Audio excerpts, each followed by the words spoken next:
The tables are empty, the slot machines are dark, the security team is in a surveillance room watching cameras across 40,000 square feet of floor. Nobody is watching the fish tank. At 3:12 a.m., a network monitoring system flags an anomaly. Data is leaving the casino's infrastructure, moving fast, 10 gigabytes. The destination, a device registered to an address in Finland. The origin of the transfer is logged automatically. It's the fish tank. Casinos spend more money on security per square foot than almost any other commercial building in the world.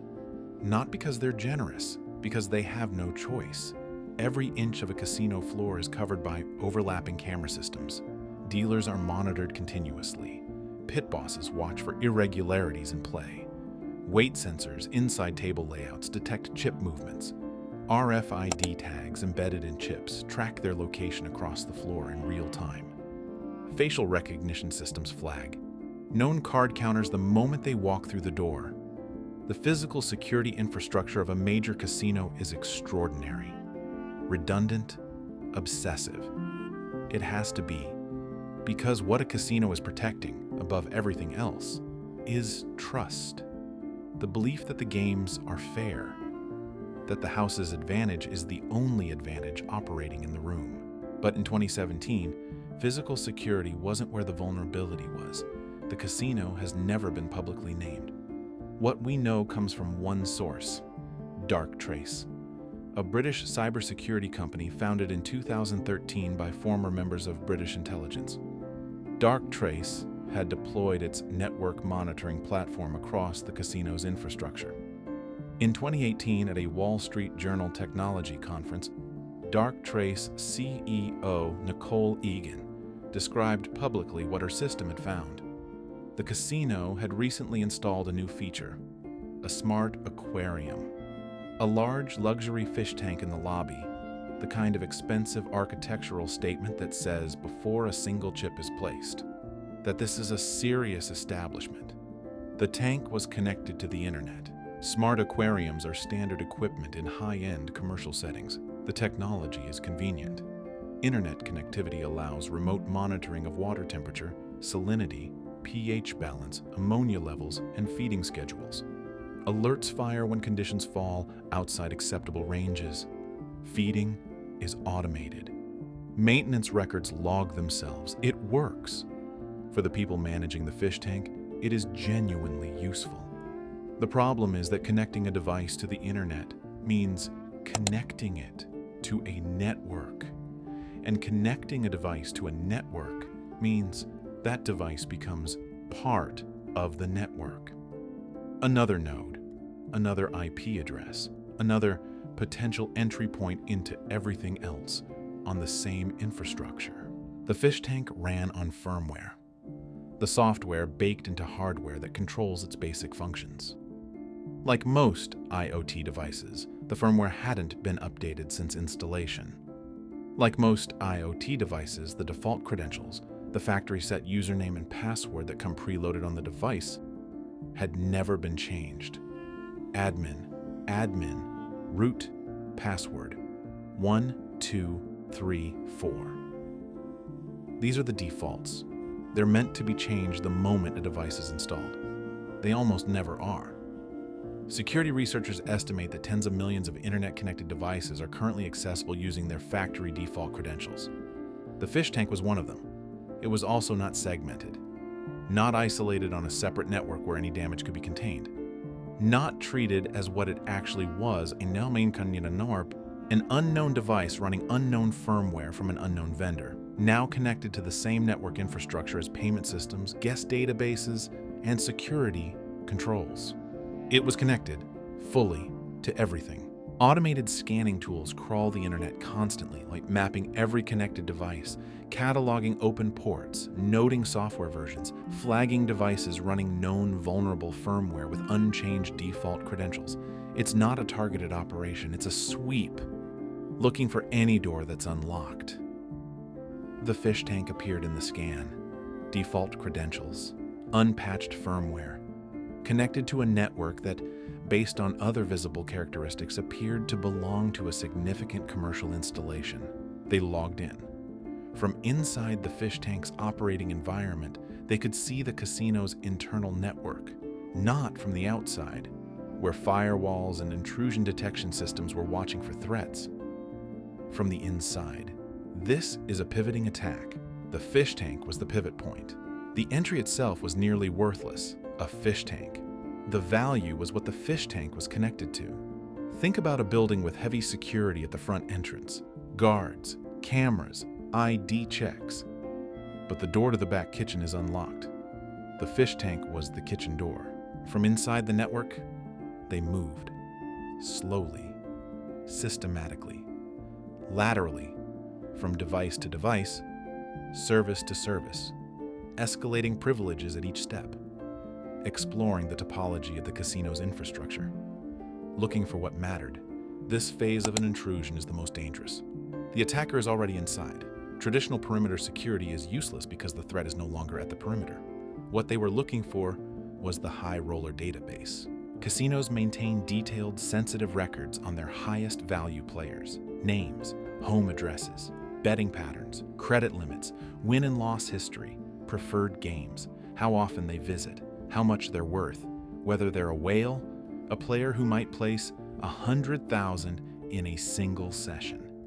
This information is extraordinarily valuable, not just to competitors, to anyone running fraud operations, social engineering campaigns, or targeted financial crimes against high net worth individuals.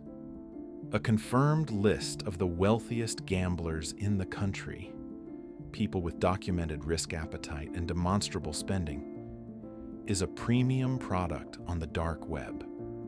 The hackers found the database, 10 gigabytes of it. At 3:12 a.m., the data started moving. The transfer was routed through the fish tank's outbound connection. The fish tank sends data constantly in temperature readings, pH logs, feeding confirmations, a small, steady stream of outbound traffic that any monitoring baseline would classify as normal operational behavior. They hid 10 gigabytes inside that stream. It took time, long enough for Darktrace's system to notice, not because the traffic was obviously malicious, because the volume was wrong.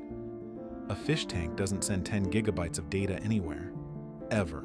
The destination was a device in Finland, a specific IP address registered to a physical location in Finland, a relay point or a final destination. There's no public confirmation of which. An address that received 10 gigabytes of casino data and was never traced to a specific actor.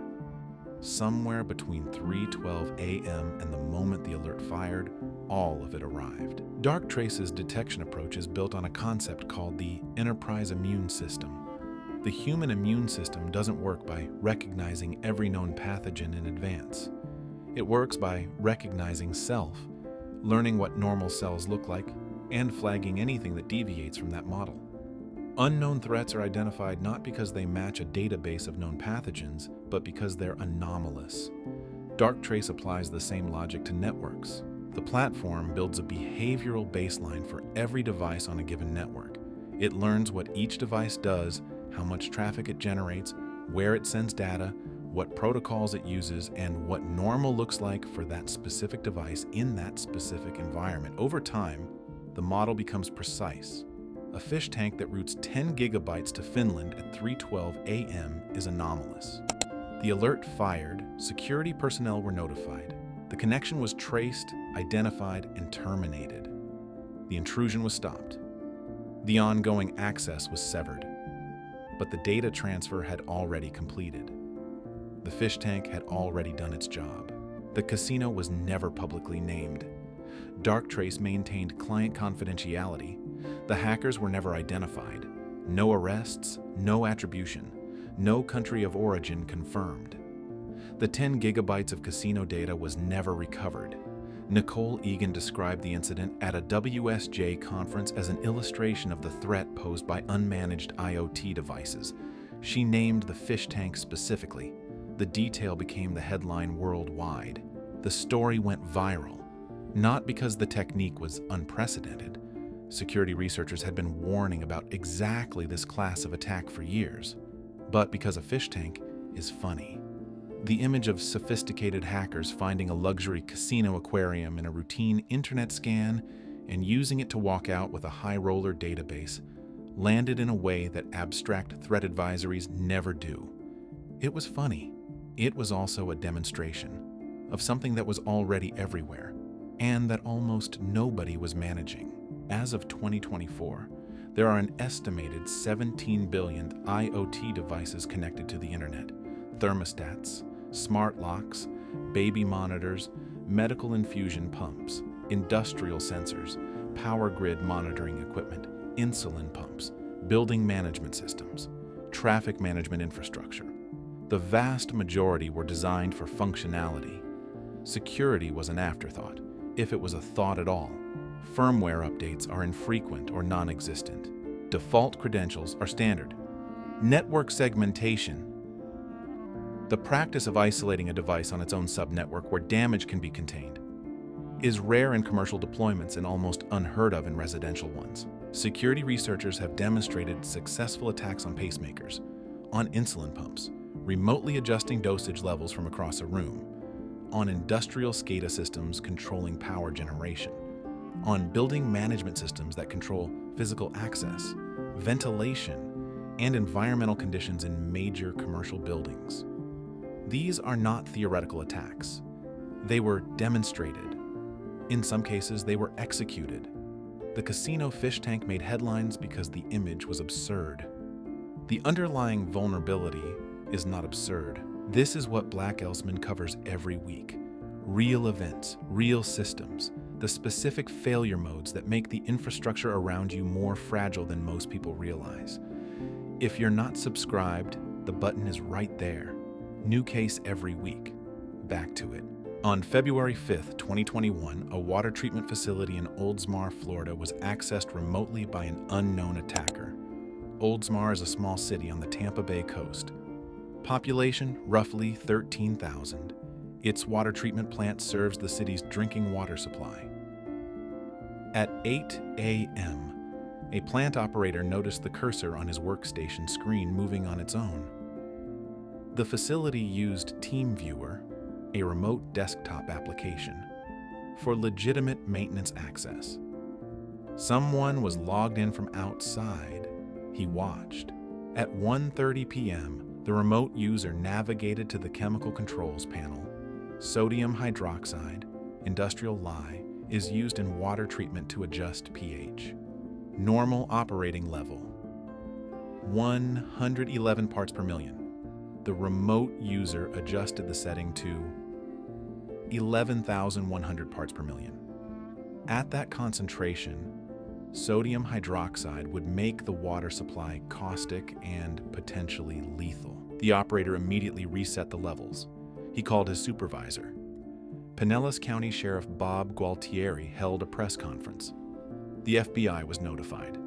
The entire intrusion had lasted less than 5 minutes, and the only reason it failed was that a plant operator happened to be watching the right screen at the exact right moment. No monitoring system flagged it. No automated alert fired. A human being got lucky. The entry point, an outdated, unsecured version of TeamViewer, an internet-connected device, weak credentials, no network isolation. The fish tank was a casino database.